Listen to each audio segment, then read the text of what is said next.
Hi, everybody. Good afternoon, and thank you so much for taking the time to join us this afternoon for our first Diverse Libraries of the academic year. Thank you so much for giving up your time and making the effort to participate this afternoon, especially those of you who are joining us after a long day at work. Hopefully, it'll be a really valuable and enriching session for all of us here. Please do introduce yourself in the chat. Tell us who you are, where you're joining us from. You are all very welcome to be here this afternoon. My name's Emma Taylor, and I work as part of the school libraries team here at the National Literacy Trust. And we're also joined by my colleague Martin, who's head of the school's programmes as well. And of course, we've got our guests who are joining us later on too. Some of you may have heard of the Literacy Trust before. Some of you, this may be the first time.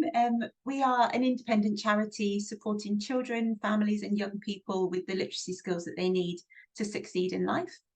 You may have heard of us through our work in schools and libraries, or perhaps via some of our smaller, more local community campaigns which take place. But everything that we do, we're really dedicated to supporting people through literacy, and equality and diversity underpins absolutely everything that we do here. So this isn't our first Diverse Libraries sessions. Previously, we've had sessions which have focused upon race and ethnicity, as well as more recently, we've discussed representations of neurodiversity within children's literature.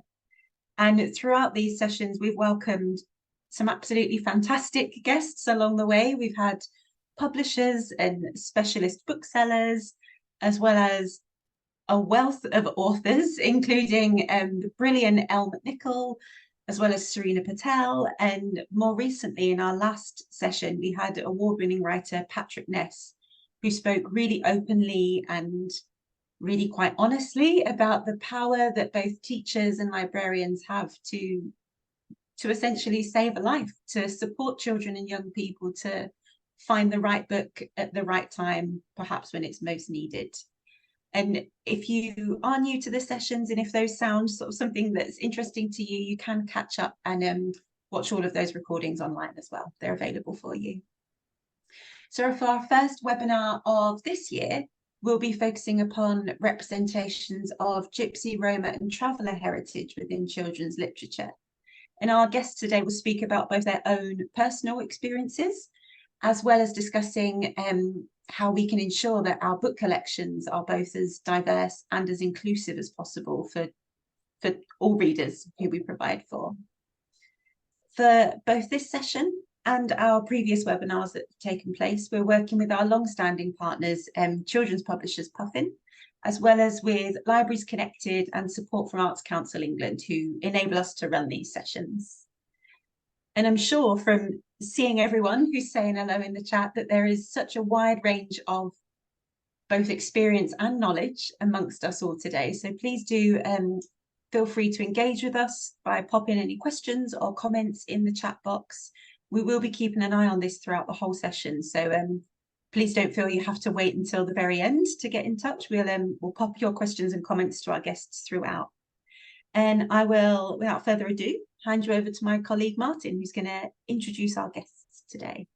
Thanks so much, Emma. Yeah, we're absolutely delighted to welcome two esteemed speakers today who will be sharing valuable insights into authentic representations and reflections of Gypsy, Roma Traveller communities in children's literature, within storytelling, both now and across time.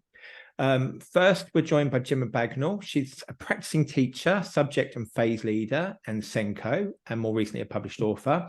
Now, I need to be careful not to wax too lyrical here because I've had the pleasure of listening to Gemma talk, I think 3 times now. Gemma, forgive me for not knowing exactly. Yeah, it is definitely 3 times, and each time has been a different kind of treat.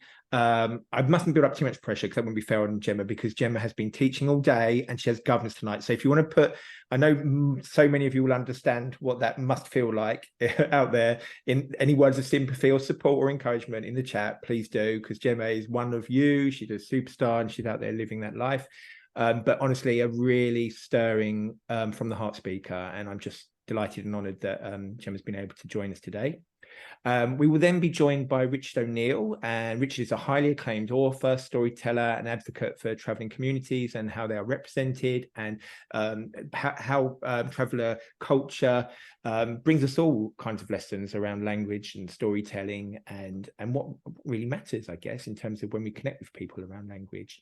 He's co-founder of Diverse Book Week and a creative lead in residence at the very wonderful Seven Stories in Newcastle. Thank you both so much for joining us today. And because you're here to hear Gemma and Richard, without further ado, I'll hand over to Gemma. Thank you. Hi, everybody. So we had technical issues with the PowerPoint before we started. So at the moment, I can't control it. So just bear with me as I say share slide. I'm sure you all kind of are getting used to that now. So yeah, first of all, hello, and thank you for coming. I think it's really great that high-profile educational organisations are actively starting these conversations, and actually that people like you are listening and engaging with them. So I guess I wanted to start really by talking about actually why it matters, why we're having this conversation today. So next slide, please. So, I mean, you can kind of read this for yourself, but Gypsy, Roma Traveller, GRT people and travellers of Irish heritage are identified in Britain as a minority ethnic group under the Race Relations Act, therefore protected by law. That places a duty on public authorities to promote equality, respect, foster positive relationships and prevent unlawful discrimination against GRT people. However, a YouGov poll of 2017, which is still a few years ago, but is the most recent one that I could find, found that 1 in 3 people surveyed didn't recognise GRT people as belonging to a group, regardless of the fact that, you know, we're covered legally. More than a quarter said they'd be unaccepting of a close family member having a long-term relationship with a Gypsy or Traveller person. More than 1 in 10 believe that restaurants should be able to refuse service to GRT people, based literally on their heritage, not on any form of behaviour. 6 out of 10 parents surveyed would not allow their children to go to the home of a traveller for a play date. Certainly something that I've seen in the classroom. And when asked what first comes to mind when they think of a Gypsy or Traveller, you can see the words being used. Next slide, please. So actually, in our schools, the Equality and Human Rights Commission described discrimination against GRT communities as the last respectable form of racism. And I definitely know that it's the form of racism I hear challenged the least. It's the most casually dropped in a staff room. It's the most casually dropped in by another parent in the class. 40% of young Gypsies and Travellers in London, and I did find research which was higher elsewhere, but this piece of research was just particularly interesting and particularly thorough, had experienced bullying. And of those, 67% of that 40% said it came from a teacher, and that bullying was a contributory factor in children leaving school early. I mean, I won't go through all those statistics, but you can see the difference in academic achievement is really stark, and that, you know, that was 2020, and that definitely continues. Next slide, please. And so if that's our children's experiences, look at the media. I just Googled, you know, Traveller news, Gypsy news, and these are the kind of things that come up. These are the kind of things that our children are hearing, children from the community, children not from the community, children who know nobody from the community. So how important it is that we have this role and that we can use the power of books to try and challenge possibly what some of our children and our families are hearing. Next slide, please. So who am I? We can see, you know, why it matters, but who am I? Why am I talking about it? I'm a teacher, as we've already discussed, and a SENco. I'm currently in a really tiny little rural community school in Worcestershire, but I've worked in larger schools before, across a range of demographics. I have a huge passion for inclusion in all its forms, because actually I'm a bit of a hodgepodge myself. So the photograph of the house is my grandparents' house on my mum's side. And they were very wealthy Dutch immigrants who came to England during World War II. And I still have a really deep connection to that side of my family. And then on the other side are my great-grandparents on my dad's side, a Romany family who've mainly stayed in the Midlands, but my dad spent his childhood living in a caravan. He grew up travelling, he went picking, he was working, moving from place to place. His family are as full of love and humour and stories as they are in sheer number, and are some of the people who I absolutely adore. But in terms of my own identity, I kind of sit somewhere in the middle, really. part of both families, but always kind of the butt of the joke of both sides too. Always kind of too gypsy for the gorgeous side and too gorgeous for the gypsies. And I always remember my nan, my dad's mum, would always, I worshipped the ground that she walked on, and we were really, really close. But anytime we didn't agree on anything, she'd always joke about my gorger bred ways, gorger being somebody not from the community. Whenever we disagreed, that was the reason. Whilst my other nan didn't always know the language that I used and couldn't fathom why I never, ever wanted to wear shoes, particularly when I was outside. So as a child, I was a voracious reader. I'm really lucky. My parents always saw and nurtured my love of books. And I grew up completely unaware of the fact that both of my parents had, and still have really, quite low literacy levels. I kind of taught my parents to read as an adult. My dad, due to the minimal time that he spent in school as a child, he did 1 year, year 3, at the primary school that I was the first I ever taught in, and I taught year 3, so it always kind of seemed like it was meant to be. And my mum suffers with severe dyslexia that wasn't picked up until she was an adult.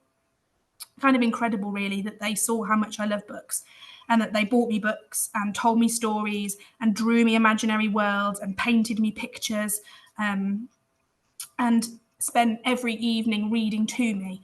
And what I found out later was that they would buy a book, sit together while I was in bed, work out what it said, kind of almost practice it so that they could then share that with me the next day as if it was the first time they'd picked it up.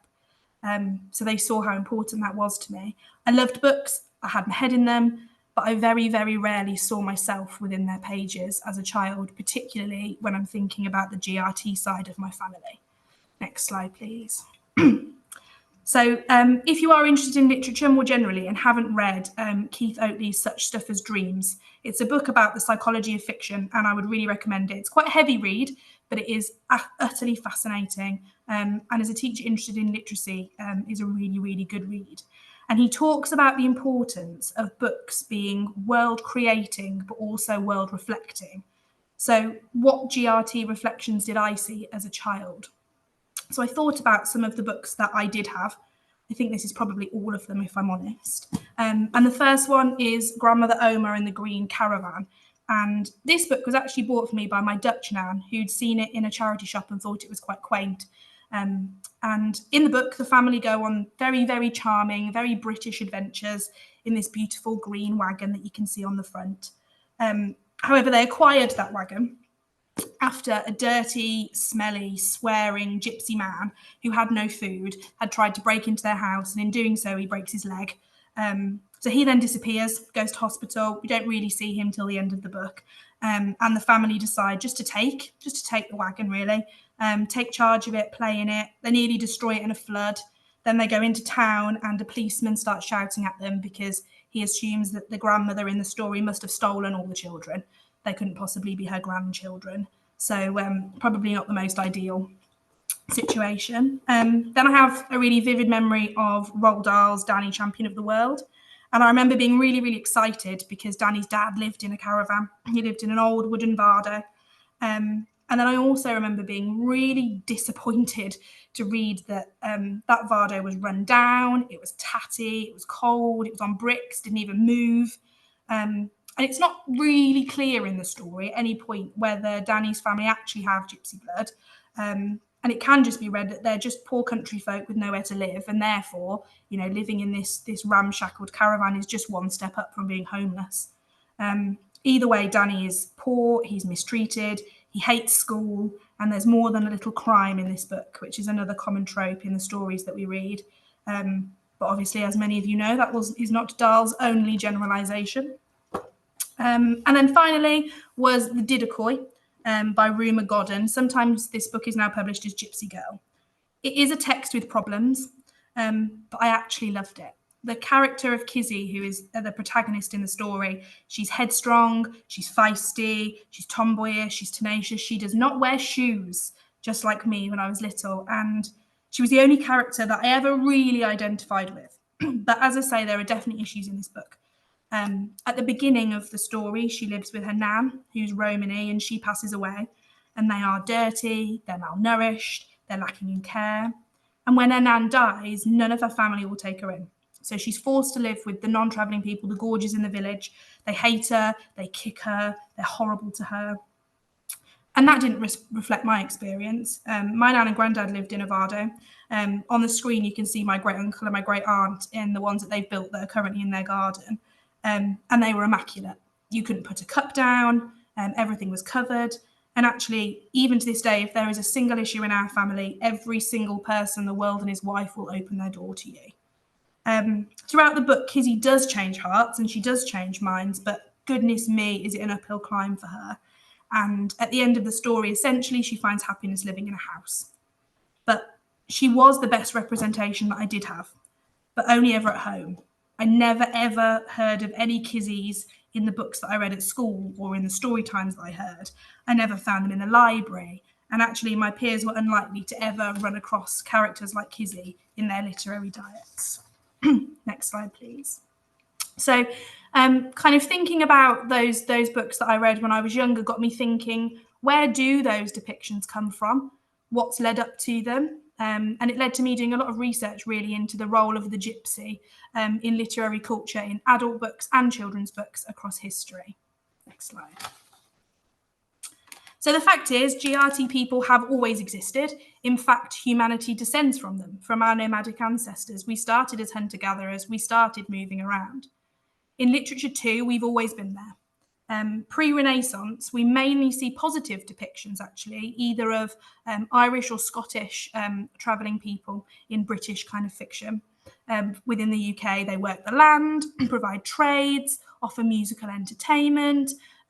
We start to see Roma groups heading across Europe from India, warmly welcomed as fortune tellers and bringers of new trade. Things are quite an exciting character. Next slide, please. Post-Crusades, however, there is a huge shift in the depictions that we start to see. Fortune-telling and magic are completely at odds with the Reformation, and there is a growing mistrust of those people coming from the East. People wrongly believed them to be Egyptian Muslims, hence the name Gypsies, that they were coming to reclaim the relics won by the Crusaders. Suddenly, being GRT became outlawed and punishable by deportation and later hanging. The gypsy and the limited literature, poetry and art that was allowed to exist during the Reformation. In those texts and in those pictures, the gypsy becomes the foreigner. They become untrustworthy, they become magic, and therefore they become the criminal. Next slide. So across the following centuries, GRT life continued on the roads, travelling for work, people living in the bender tents that you see in the top corner, on the ground, that were later lifted up onto wagons and slowly evolved into the traditional wooden vardos that we see, or the bow tops. And these people were actually more trusted than many people realise, hired by farmers to work the land and beginning to integrate into rural communities, returning year on year as the seasons change and as the work changes. They raise large families in really difficult conditions, dealing with a lot of infant deaths, a lot of illness. They face persecution, political restrictions, and in some cases, such as the Holocaust, they face genocide. My own grandparents, so my dad's parents, both worked for Stanley Baldwin, who used to be the Prime Minister, who lives not far from where I currently live. They lived on his land and they worked for him and they looked after his children. And when he went away, they looked after his belongings. And they used to tell us stories all the time of, one really snowy Christmas where the snow went over the wheels of the wagon and they came in and he took them in for that evening and they stayed with him in the house. I've still got a Shakespeare folio that he gave to my nan that she used to try and help her learn to read. So, they were such multifaceted people, my grandparents, with such a rich culture. But the books at this time, if they existed in those, they would be less than two-dimensional. A mere plot device, really, taking on the role of a child snatcher or a trickster, a thief, the exotic siren that's sent to tempt the good man. Dr. Abigail Rothlet Bardi describes the gypsy and writes really beautifully about the role of the gypsy being readily deployable, a plot device within the narrative, and often used as a fantastical role, like the appearance of a dragon to be fought or the meeting of a troll in the woodland who gives, the protagonist information on what's going to happen next. The gypsy is someone you meet along the way and they send the story one way or the other, or they offer a bit of threat. Next slide, please. So I don't have time to go through all of these examples from that kind of period of time, but just a few. Esmeralda in Hugo's The Hunchback of Notre Dame, a film I absolutely loved as a child, despite some quite challenging scenes in it. She seems to break the stereotype, actually, when you first read her. Yes, she's strong, she's complex, she's intelligent, she's powerful. But actually, if you read the original book, it's revealed that she's not Roma at all, but that they stole her. She was a baby that the Roma people stole. Carmen is a siren who is used to convince a man to murder. She uses her charm, she uses her magic to convince a man to kill. The original 101 Dalmatians, the only person in that book who is more abominable than Cruella de Vil is the dirty gypsy woman who tries to steal the stolen dogs from her. E. Nesbitt's Five Children and It, which was recently made into a film, so could be a text that schools try to use, and classic texts have a really important place. And although I currently teach early years, I've taught up at Key Stage 2 and love using classic texts, but it's so important to tread carefully. Whilst one gypsy woman in the story does say, us gypsies don't really steal babies, they just tell you that when you're naughty, we don't really do it. That's just after a really frightening encounter that the children have with a bunch of gypsies that definitely try to steal the baby. They are not there for any other point. They do not have any depth of character. They just try to steal the baby.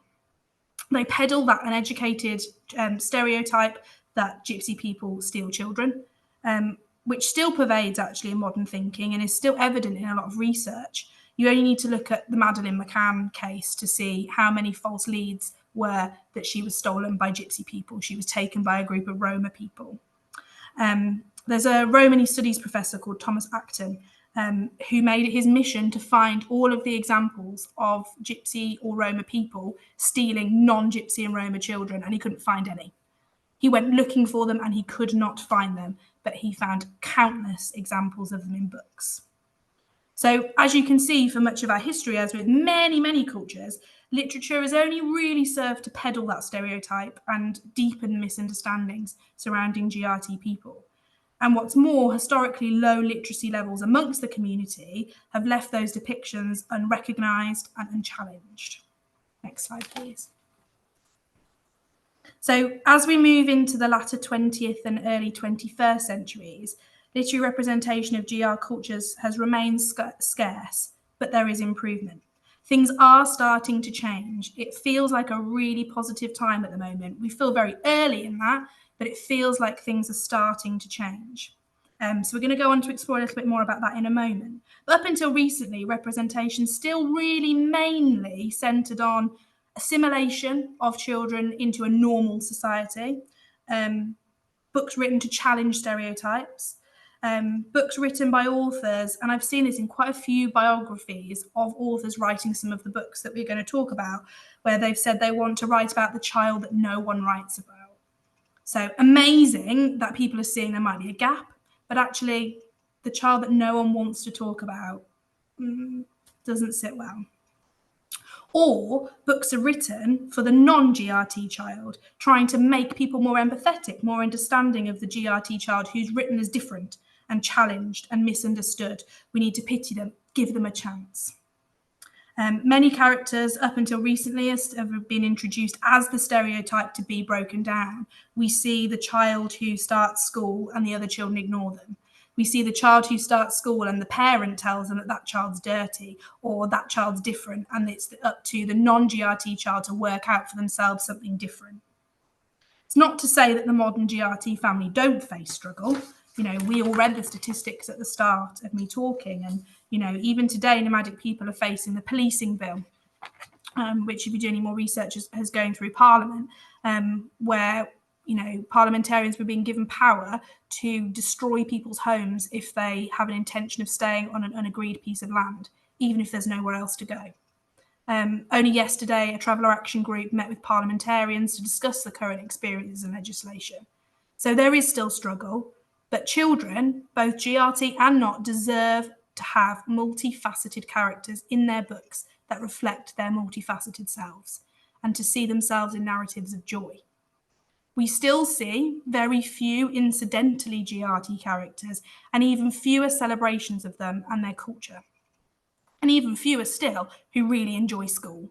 And I loved school. But the tendency has been, up until recently, as things are starting to change, the tendency has very much been to write from a lens of struggle.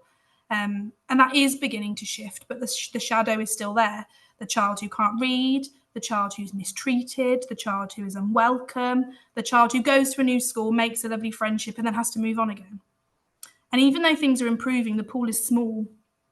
There are a limited number of representations of different groups, such as Irish travellers, Roma people, showmen, bargee families.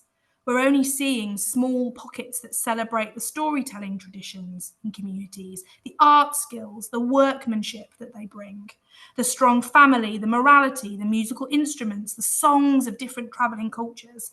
My nan was an amazing singer, and my granddad played the accordion, and he could play anything. He could also play the spoons particularly well.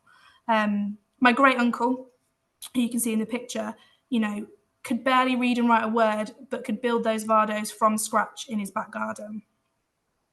My other great uncle could have every single child at a party completely enthralled. There could be a disco on and nobody would care because he was telling stories or he was doing a magic trick. What's more, representations of settled GRT people, so people from the community but that are not living a nomadic lifestyle on sites or in houses, are still quite limited. Again, beginning to grow, but we want more of this. Even if GRT people are no longer on the move, they're living in a home, they're living on a site because jobs change, things change, demographics change, it doesn't mean that they are no longer GRT. They still have a really distinct culture, a distinct language, a distinct history, a distinct way of living, a distinct way of feeling that's held so dear to them, and yet it's missing in a lot of the texts that we share with our children. And actually, that's not going to nurture the empathy that we want, either from the non-GRT pupil who gains little understanding of the GRT culture, or from the GRT child who is expected to respect and empathise all of the other cultures they're seeing in books, but they themselves are not seeing. Next slide, please. Luckily, this is slowly changing. And as I say, it feels like a real spark of a moment at the moment. And our children are exposed to many more cultures in our curriculums now and the texts that we choose. However, for the parents of many of today's children, the only depictions that they have been exposed to are those ones we've just discussed. And actually, that has the potential to damage, to shame, and to place a cap on people. So thank goodness we are moving on, and that sessions like this allow us to celebrate the progress that we are making and to continue developing our text selection processes in school. Because as we talked about at the beginning, we have the most amazing role. And actually being able to choose a book that unlocks something for a child and to envelope them in words and to envelope them in the world around them is a role that holds more power than most of us will ever know, and is definitely something that we can do to support our children. So in terms of GRT literature, it does feel as though the tide is slowly turning. At the point of publishing, we're seeing publishers working with more authentic voices like Richard. We're seeing more GRT illustrators. If you haven't seen the work of Elijah Vardo, he's on Twitter as well on Instagram. Really, really incredible illustrator. The European Romany Library has been developed. GRT movements and groups are gaining more support nationally and speaking out. But we do have a long way to go in terms of mainstream growth and getting these texts embedded effectively into the literary diets of our pupils. We are seeing more positive representation, real characters who are complex, who are relatable, characters who are the hero, characters whose culture is actually incidental to the plot, but absolutely vital to their character.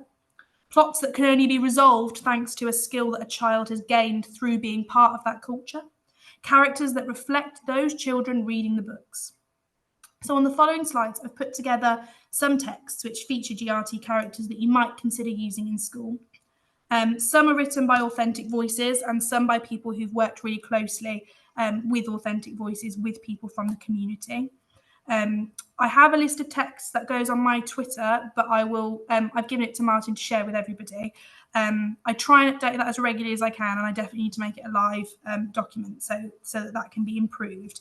But what I have also done to that list now, which is long overdue really, is highlight the voices that are people from the community, that are authors, and also highlight where I am aware that the authors have worked with people from the community or have asked for support with that. But yeah, keep an eye on Twitter and let me know if you find any more.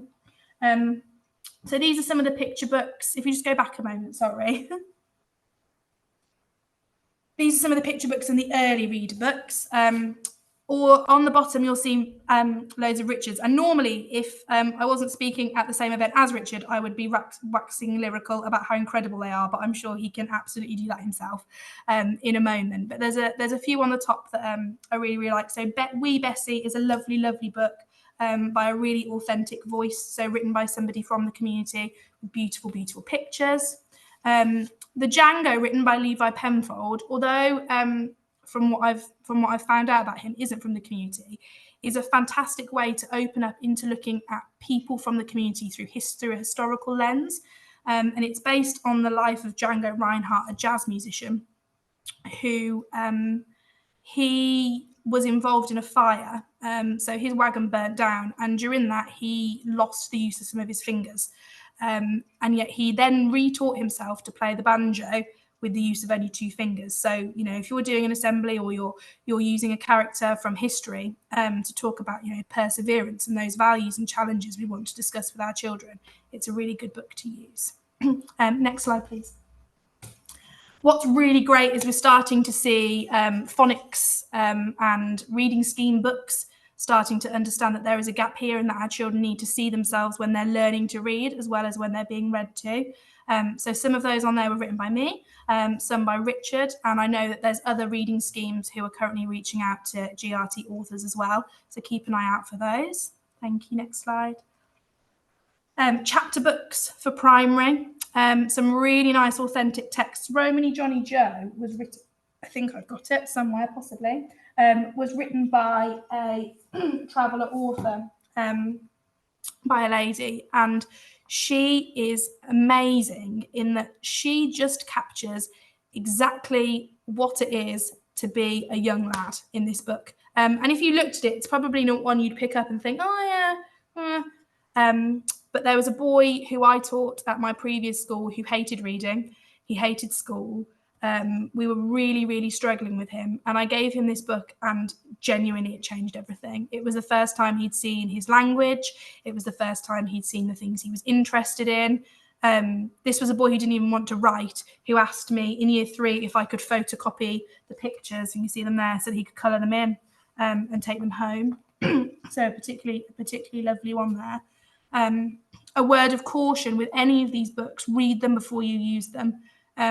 Nothing But Trouble on its own is a really stark and difficult book. You know, the first time I read it, there were pages I struggled to read, but within a really rich and diverse experience of books has a lot of conversations that you could have with children. Next slide, please. Some Key Stage 3 longer chapter books, some young adult books. Where the World Turns Wild is one of those books that just has the odd incidental character in there. The Pavy and the Buffer Girl is a more like a graphic novel, really. There's definitely a gap for those kind of texts higher up, very text-dense books. You know, most of the others on the list are, but The Pavy and the Buffer Girl is a really beautiful text written by Siobhan Dowd, who sadly passed away, but she was an Irish author who worked really closely with the community. Next slide, please. And some books for adults. If you want to find out more, these are some of the ones I'd absolutely recommend. The Stopping Places is a fantastic information text to help your knowledge, and Why the Moon Travels is one of the most beautiful pieces of writing. It's like reading the words of a song. Absolutely recommend. Next slide, please. So what's going well? There is an increasing amount of books across age phases. We are seeing characters with more depth. We're seeing more authentic voices. We're seeing, in terms of authors and authors reaching out to communities to support them. We're seeing accessible text for younger children and less secure readers. The Curio Collectors, which was on one of the previous slides, is a Barrington Stoke. So really supports children who might be dyslexic. A lot of these books are celebrating history and culture. Less books are starting from the stereotype. Less books are starting from the lens of struggle. Where are the gaps? The pool is still very small.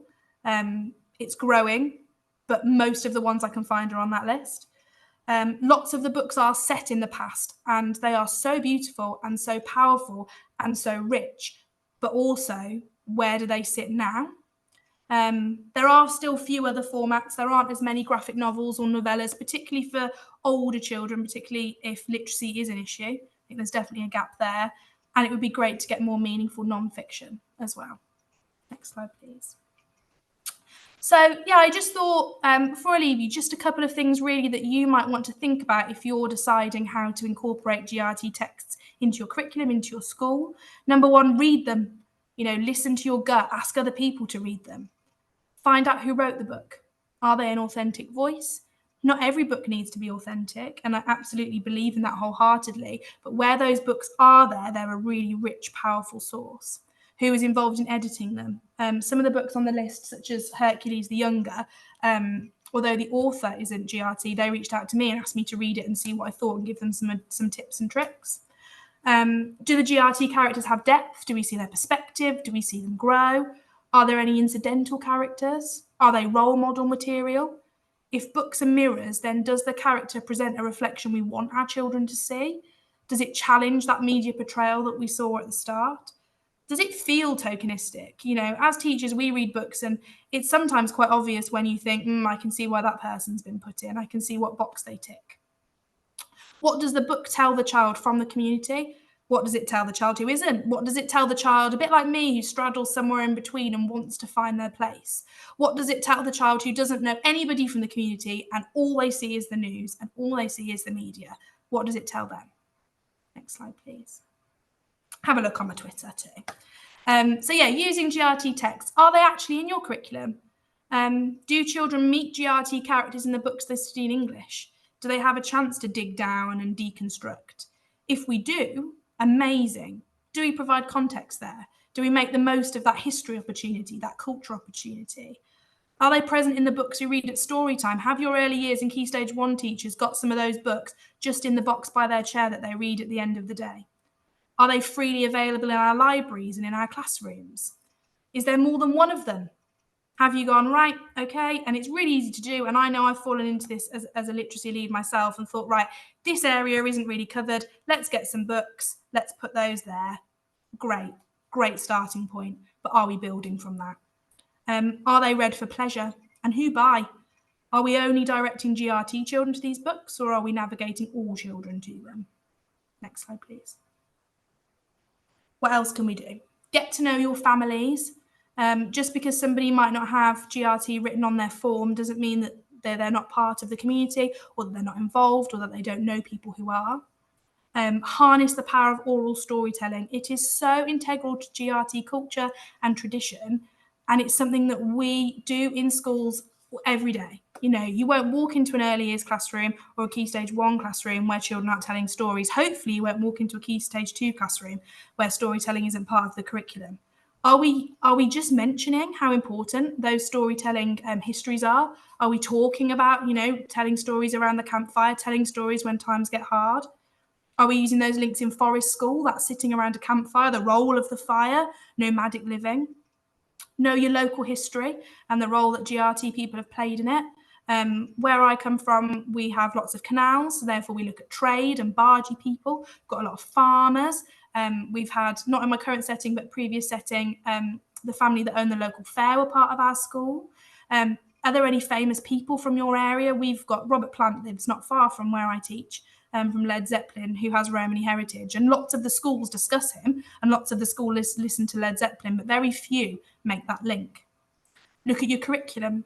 You study folk tales, you study fairy tales. Are you making those links?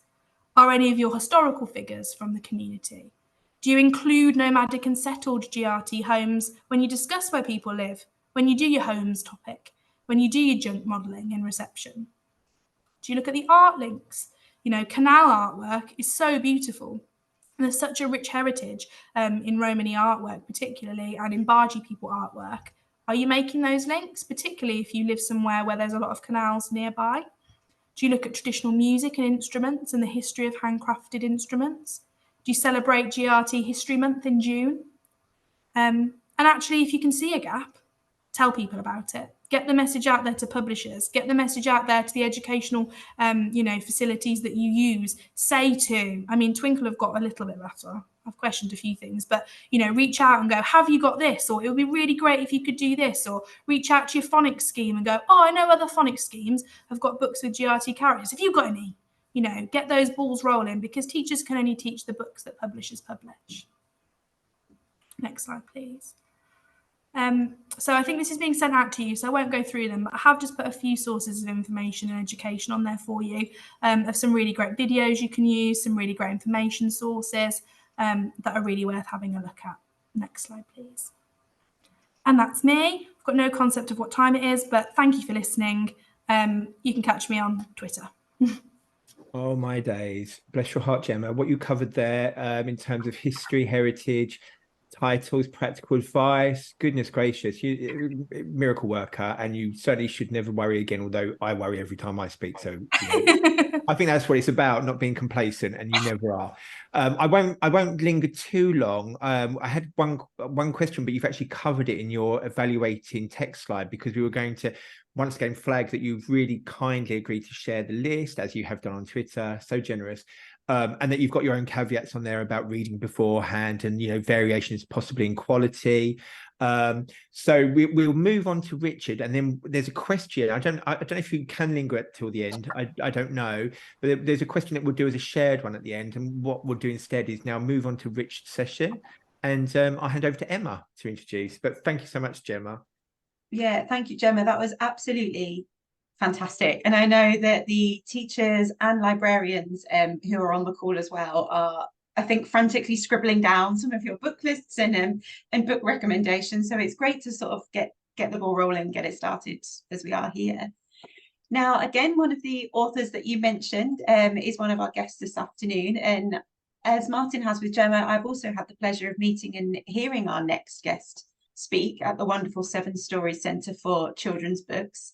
Put the fear in me, because it was a very tough act to follow as well on the day. And so Richard, who's joining us today, is an advocate for the importance of joy of traditional storytelling, as well as having written many of his own children's books that we saw within Gemma's presentation as well. And Richard is also the recipient of a National Literacy Hero Award as well. So Richard, we're thrilled that you're here with us today, and over to you. Thank you. Thank you. Well, I'm not sure whether this time of day at this time of the year is afternoon or evening, but I'm so pleased that so many people have joined us for this. And thanks, Gemma, for all of that information. It's really good.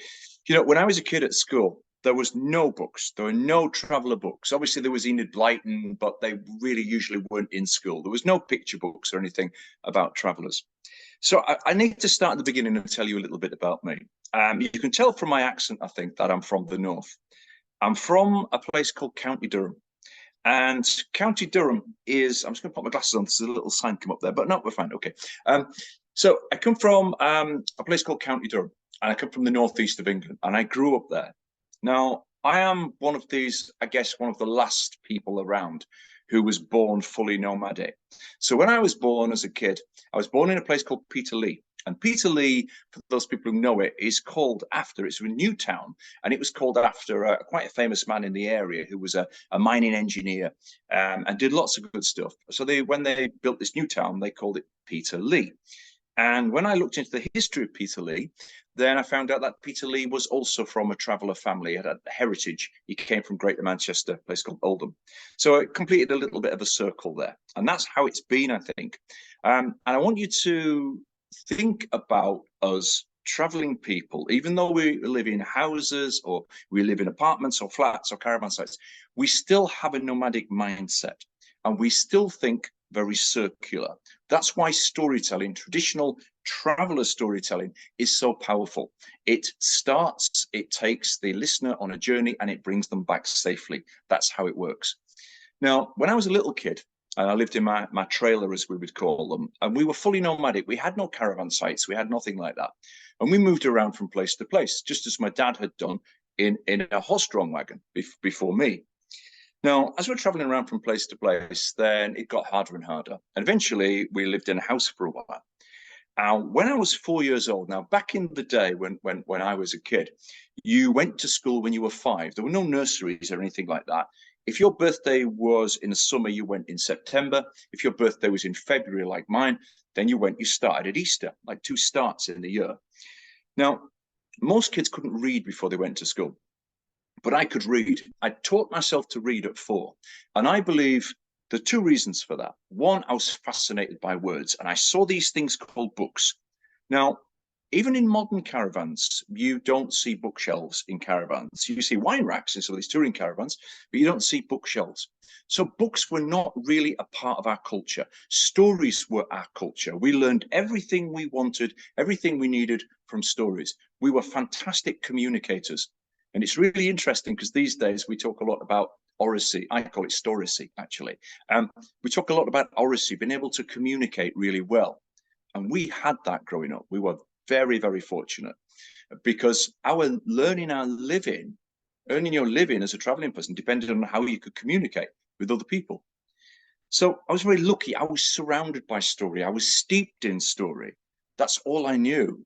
And then I saw these things called books. And there was one that had animals in it. And it was a ladybird book. And it was called The Farm. And I thought, this is great. So I taught myself to read it. And then I got really good at reading it. And I'd actually learned it by heart, really. So I stood there in front of a group of traveller people of all different ages, and most of them couldn't read or write in any way, shape or form. They'd done a little bit of schooling, could maybe write their name. And I stood there and I read this, and it reminds me a bit maybe what Mozart would have been like when he was 5 and he played this music and everybody clapped and cheered. I was a kind of a child genius because I could read this book. And all my relatives were so pleased. That was my first paid performance because they actually gave me some money for that. So I got into books at 4 years old. Now, when I went to school, and I went to, my first school was in County Durham, a little place called Lanchester. And I've since been back to that school. It's changed a little bit, but not much. It was lovely going back, another circle. So I went to school, and the lovely teacher, she taught me how to write.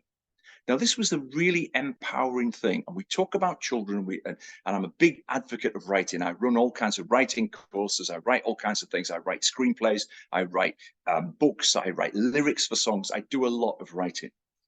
But the first thing this teacher taught me was how to write my name.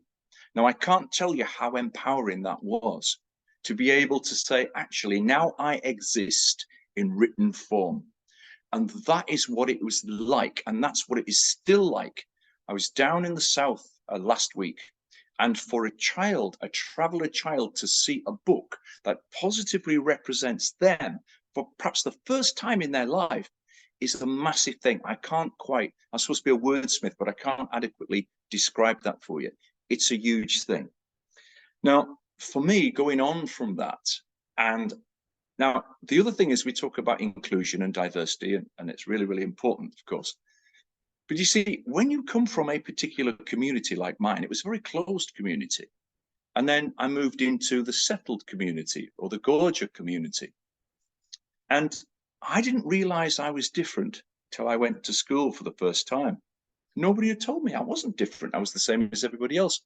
So it actually takes other people to tell you you're different. And that's what happened when I was a child. But I was fascinated by the differences. I was fascinated by how the non-traveller people operated. And we had lots and lots of different people in my class, and there were people who were probably very similar. And there was one family, a couple of children who really didn't have as much as everybody else. Their shoes were very, very badly worn and so on and so on. And they would complain they were hungry. And I saw these children walk across the road from the school and go into a house near other people's houses. And I thought, why don't those people give their family some of their money or something? Because you see, when I was growing up in my traveller family, and where you were camped with 4 or 5 people, or whether you were camped with 20 or 30, if you were hungry, you went into any caravan. No family member, if it was hard times for one person, no family member would ever let anybody else go without. So, you know, there are things that come from our traveller communities that I wanted to put in books. And I didn't want to, in my books, try to persuade anybody that my culture is better than anybody else's. I didn't want to do tokenism in those books. I just wanted to tell stories. And that's what I've always done. Sometimes we get requests to do particular books and I turn them down if it's not what I'm interested in. Now, I saw some things that were coming through, some questions on the chat, and they were talking about, what about Key Stage 3? Well, you see, growing up in the Northeast, it's very, very difficult not to come into contact with football. And when I was about 7 years old, I came into contact with football, and I found it was a really good way to get on with people at school. I was really good at football. And every school I went to around the Northeast, I was be a member of the football team, and found that was a really quick way to get on with people, especially obviously the boys at that time. So then when I got a little bit older, I realized that nobody in the traveling communities that I was linked to played football. And my dad, God love him, what a fantastic man, had no interest in football whatsoever, none at all. But he would stand there for hours on end while I kicked the ball towards him, and just to get my practice in. And down the line, then we learned about the first ever ethnic minority person to play for England. And that person's called Rab Howell, and that was in the 1890s. And Rab Howell was from a Romani family. He was born in a wagon in Sheffield. And I wanted to celebrate this, so I wrote this book. Now, this is Key Stage 3, Key Stage 4. Adults read this book. It came out in January. One secondary school in the Midlands actually bought just short of 800 copies to give to every person in every student, I should say, in their year 7, which I thought was absolutely brilliant. So this is inspired by, I should say, this person called Rab Howell. But how many people in football mad Northeast or Midlands or anywhere, Northwest, where I'm speaking to you from now, how many people know that that person, the first ethnic minority player for England, was from a Romani family? So it's things like that. It's the history, it's the connection. You know, it's all of those things. The character in here is called Elijah, and he has to really, it's 100 years ago it's set, and he has to really, really challenge his father to, and lots of children go through that. It's not just about traveling communities, but there are lots of similarities. I hope in my books that there are similarities, there are struggles, there are challenges that all children have to overcome. And it doesn't matter if you come from a traveller family like mine. I think if you come from different communities, you can feel that discrimination. You can be working class and get that discrimination. You can be a looked after child and get that discrimination. So I hope there are themes in all of the books that I write that actually help all of the children.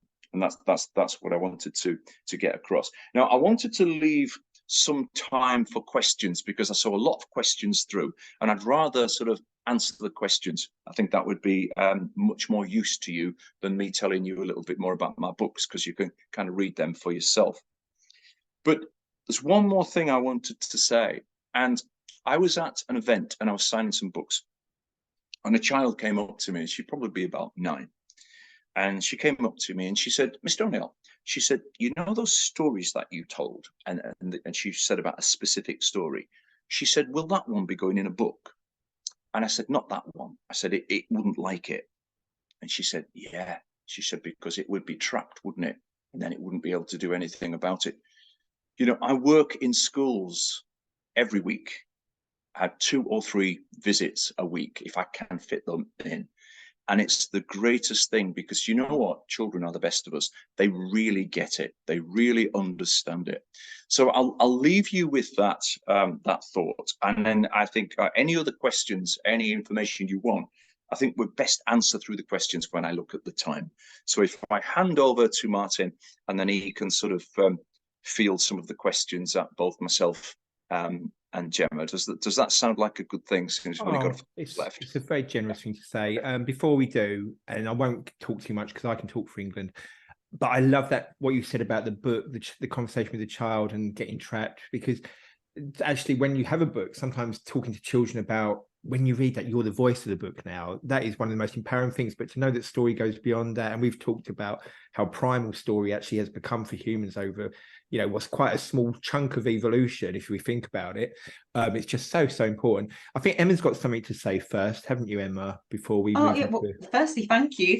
It was wonderful and really nice to build on what Gemma shared as well. And there's one, Gemma did touch upon it when she mentioned the book Such Stuff of Dreams that she mentioned at the start of her presentation. And also Martin and myself have regularly drawn upon research and sort of what's been quoted by Bishop, where they've said that books should sort of work as windows and mirrors for readers. So children and young people should be able to read a book and step into another world and into another culture, but should also be able to see themselves reflected. And Richard, I was thinking about your book, The Lost Homework, which I'd been having a look at, and I thought, actually, how important is it for you when you're writing that your books, yes, they're for children who are part of traveller communities, they are part of traditions in that way, but also they're just as accessible for their peers, for their classmates. Is that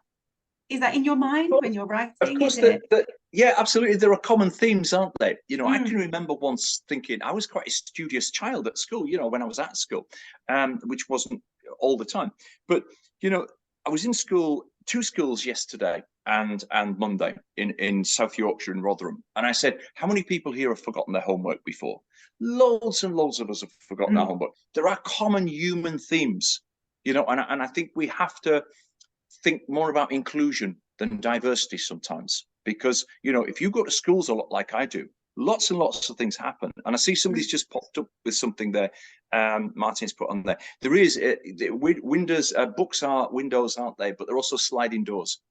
They allow us to go in and they allow people to come in as well. So yeah, absolutely. Yeah, I think it's lovely, and how Gemma mentioned that a lot of books which you maybe would turn to, or those sort of classic Google recommendations that might come up, like you mentioned, Gemma, they come from a lens of struggle, and your books don't do that, do they? There's no sort of pity in that sense, is there? It's straight, they're just there for. I had the most amazing childhood. Yeah, there are tough times for anybody, you know. I'm one of 5. My mum and dad both worked very, very hard to look after us. But I was very, very lucky. And I would not want to come from any other community than mine, despite all of the media stuff that you get, you know, sent every day and all this kind of stuff. Yeah, absolutely. And I think you talk to the vast majority of travellers, and I haven't met one yet on my travels that would say otherwise.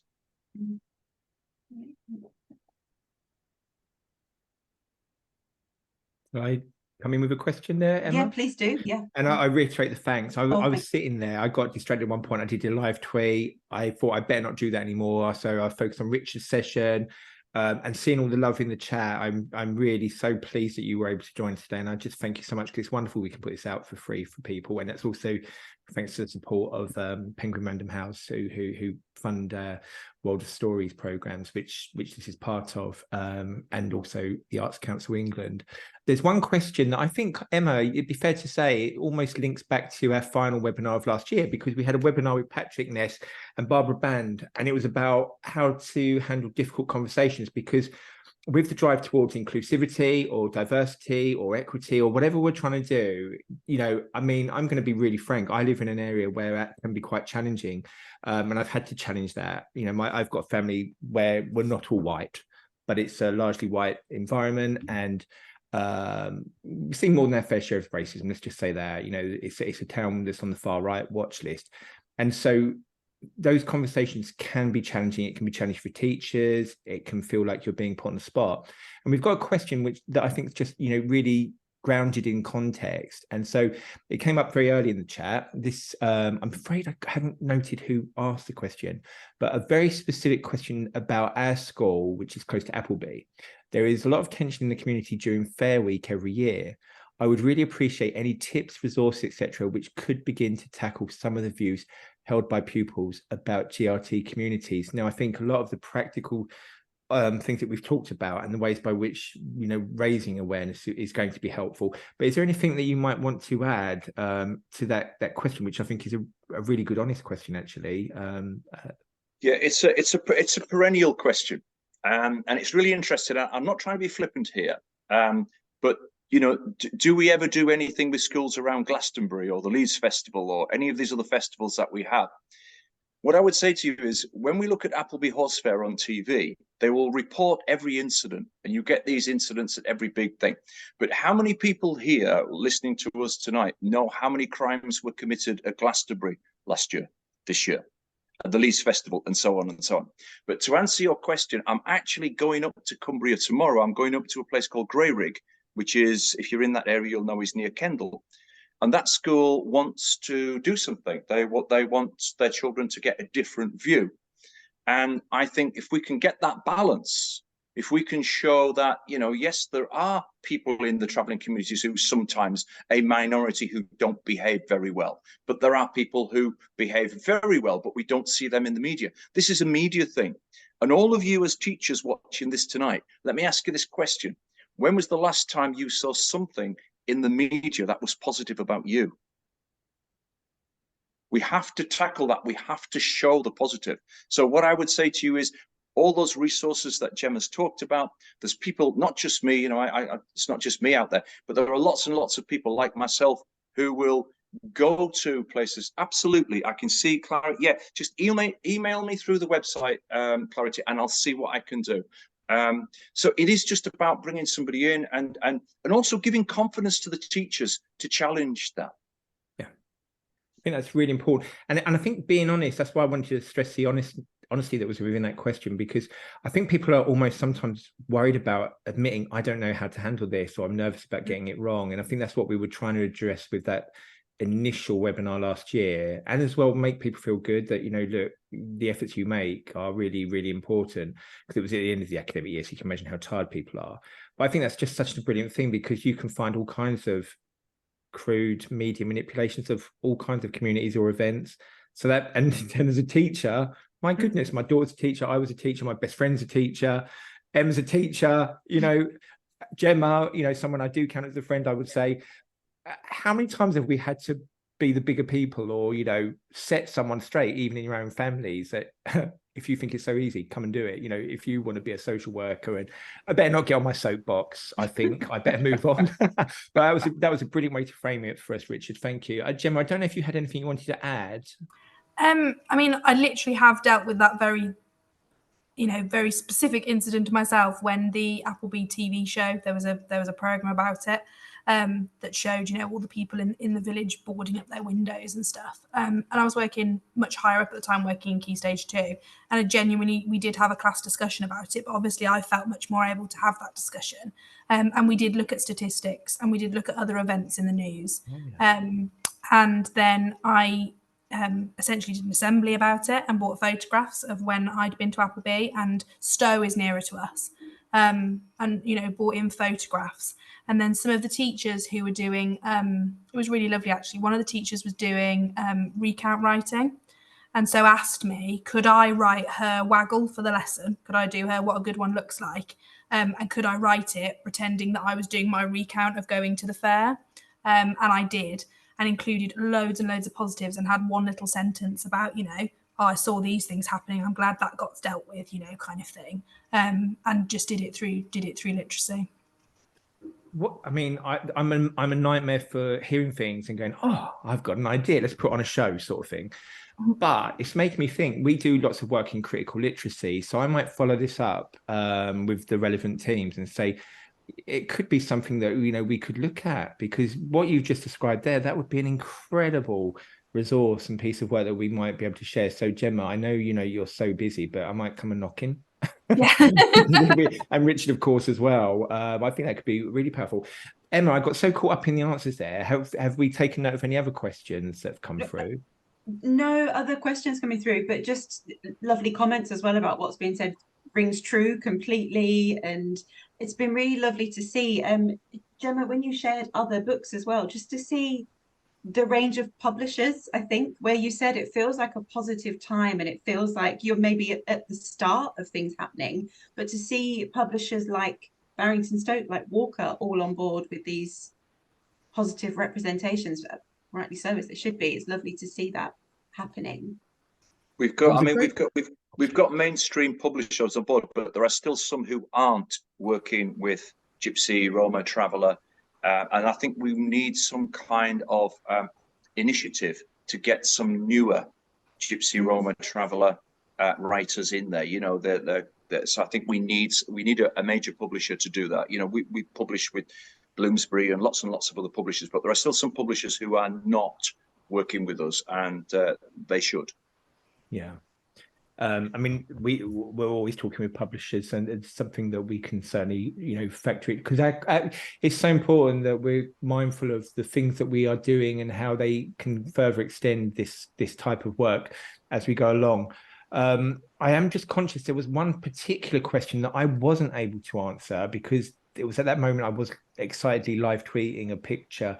Oh yeah, so Thomas Acton, there was a question way back around, was Thomas Acton Romany? And I'm so sorry I wasn't able to attend to that question at the time. Is that something that anyone's able to answer? Not to my knowledge. No, I think so. But led a Romany studies module, I think in America. But I've got some of the research that I can send across. Thomas has been an amazing advocate for gypsies and travellers for a long time, and is still working, based in London, but still working. Ah, that's really helpful. With what you just offered there, Gemma, I was going to ask, there were certain slides that had some really key information on there.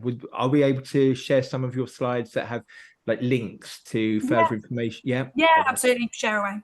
Oh, and if you want anything else, then let me know. You know. Well, what we'll do is we will gather the chat as it's unfolded here today, and we'll send that out to you. So long as everyone that's joined the webinar is happy for us to do that, please. I think what we do is an opt-out sort of situation. Please do declare if you wouldn't want that. We can always redact any of your contributions. I have to say, you've all been very well behaved in the chat and just generally lovely. So I don't think we need to worry about how you're represented. And that will be privately shared, both with Richard and Gemma, because it's important that they see your lovely comments, but also vice versa. We'll share the chat with the audience. We'll just remove things like all the hellos. We'll keep in the bits that are very pertinent to the presentation itself. I can see there's some more messages coming through. We've had a comment here. Gosh, there's so much to take in. Lucy talking about publishing books which counteract media stories is the key. Books and stories which will affect students on a deeper level. I love the idea of students getting positive input from early on through school and carrying this on. Students at secondary school are actually much less judgmental than adults. So yeah, I mean, we can't ever be complacent because, as Gemma said earlier on, and I've sort of experienced this myself. I mean, my hometown is in Essex, and there's a certain kind of pseudo Cockney way of talking here in Harlow, and sometimes there are terms that are just liberally sprinkled in that actually we would be finding problematic, and they're not always challenged. So and that can go across all the age ranges, but I think you're right. I think, you know, we've got fertile ground there, and that notion of criticality, you know, the fact that we're in an increasingly mediated world, and there are people that, you know, without wanting to put my tinfoil hat on, there are some very clever people that are manipulating. They're quite transparent that they're manipulating culture wars, and it's marginalized people are often the easiest way by which to get popularity if you haven't got real substance to sit on. So this work is so important. Just going to scroll down. Okay, so Jane says, I'm ignorant of any GRT people community in my community. How can I address this? You might want to elaborate on that. Jane, do you mean you don't literally know of people of GRT heritage within your community? Yes. It's interesting that, Jane, because there are lots of people. I mean, if we talk about here, the place that I know the most, which is the northeast of England, it's the largest ethnic minority group in many parts of that area. Have been there for a long time. Cheshire as well, Cumbria, etc. Lots of other parts of London and stuff. So, but people are very good at hiding their identities. So there may be lots and lots of Gypsy traveller people around, but they just hide their identity. So yeah, it would be good to elaborate on that as to why. You know, do you want to work with Gypsy Traveller people, or are you're in education or social work or whatever? So it would be interesting to know why.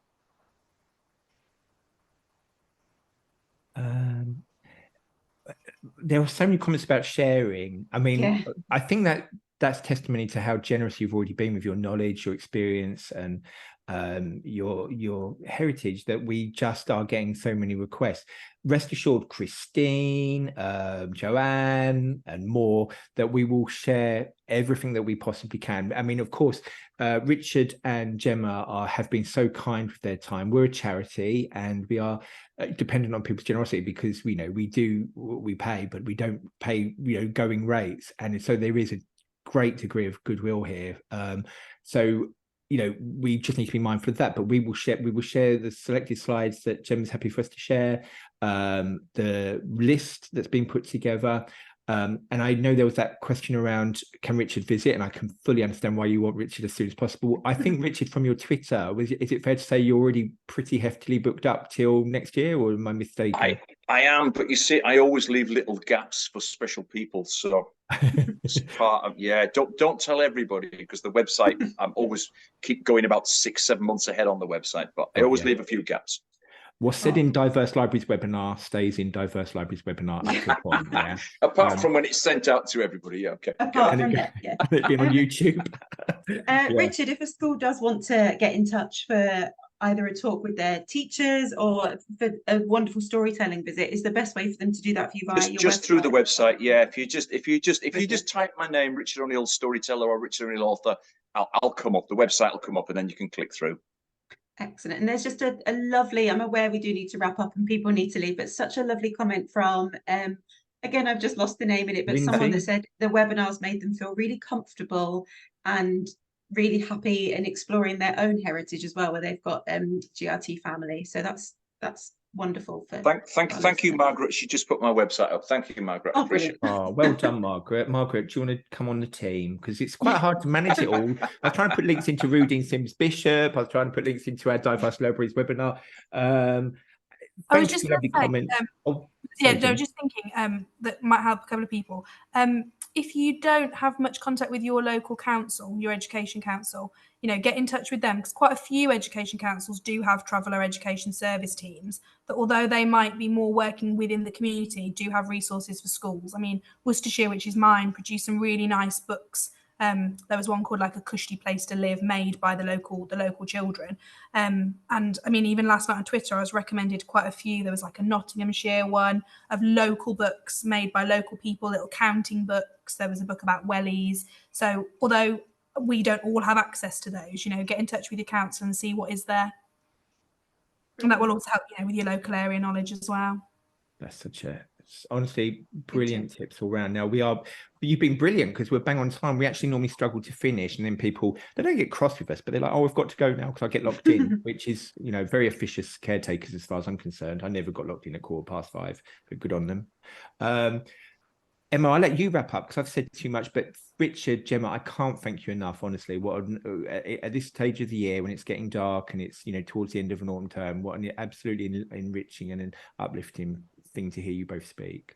Yeah, huge thank you, and testament to what Martin and yourselves have said. There's such wonderful comments coming through, people with lots to think about, more importantly lots to read as well, which is always lovely, and lots of people thinking about changing planning in school, so that's lovely. We did just want to share briefly before we go, we've got our National Literacy Trust primary conference as well, which is taking place next year. If anyone listening is interested and would like to come along, please do. There's some information on the screen, or you can find out more online. Obviously, it's taking place in person this year, which is lovely, in Chelmsford in Essex County Hall, with some details on the screen there for you to take a look at. Thank you so much for everyone and your lovely comments. As Martin said, we will share all of these, and please do check out the Diverse Libraries webinars page if it's something you're interested in, to catch up with previous sessions as well. But we'll stay on if anyone does have any other questions. But as for now, thank you guests, and thank you everyone watching. Yeah, thank you everyone. Thank you so much.